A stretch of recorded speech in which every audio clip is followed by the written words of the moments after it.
Dear everyone, do you all know that we are somehow dissatisfied even if we have everything in our lives? Even if we are blessed with a good family, having intelligent and good children, with good job, wealth, and also a good health. We can't even explain why we are actually feeling somewhat incomplete still. But truly speaking, if you're satisfied, then you cannot be human at all. Only plants and animals remain satisfied, not humans. If you provide some necessary requirements like the sunlight, water, and manure to the plants, then they will remain pretty satisfied. Even animals are not worried about their tomorrow. When they have eaten their fill, they too are satisfied beings. But it's only humans that aspire for something beyond their survival instincts. Humans cannot keep themselves captivated only to their survival limitations. So, dissatisfaction is actually a boon to humans. And you know how?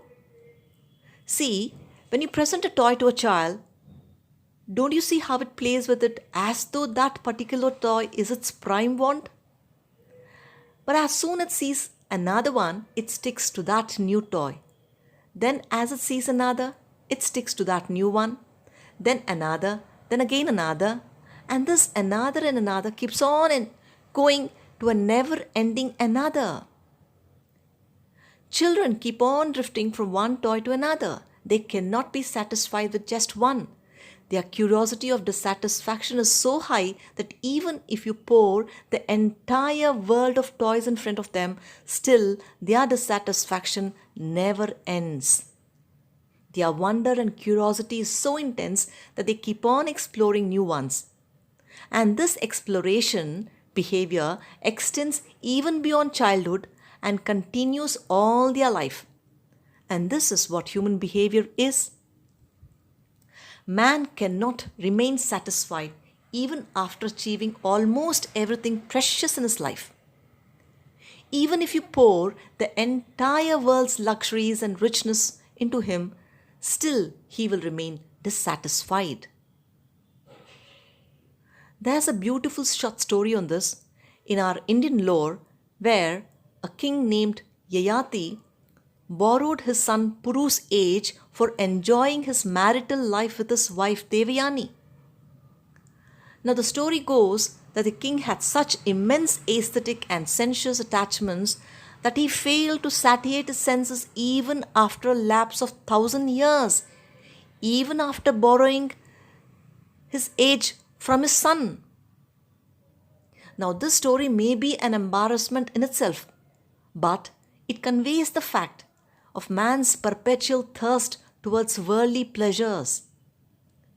And why do you think this is so? Because you may not be aware of this fact, but somewhere you know that you are not just body and mind, but beyond the both. And this power of the beyond is the point of total completeness in us. And until we reach to that stage of completeness, that is, by exploring into our own self, we cannot endure true completeness or satisfaction in our life. Which means that our dissatisfaction is actually a royal path that is trying to lead us to something truly worthy hidden deep within us. The consciousness within us cannot keep itself binded to the boundaries of limitations of the body and mind alone. It's only a body and mind that captivates itself inside the fenced area of its own limitations. But consciousness is infiniteness and unlimitedness. Consciousness always draws us towards completeness. It thirsts for completeness, but the mind erroneously thinks that this dissatisfaction of the consciousness is the need for something more and a never ending more. The mind utilizes this thirst of its own inner self to fulfill its mundane needs. The mind is actually deceiving you, and you are trusting only your mind. if only you understand that this constant dissatisfaction is the pull of your own vibrant inner world, then you will stop searching outside and you will start seeking the truth inside. When you know that anything that can't quench the mind's thirst, not even material opulence or immense knowledge, then why not jump outside the fenced area of your mind and see if at all life exists over there? At least peep into it once and see the difference.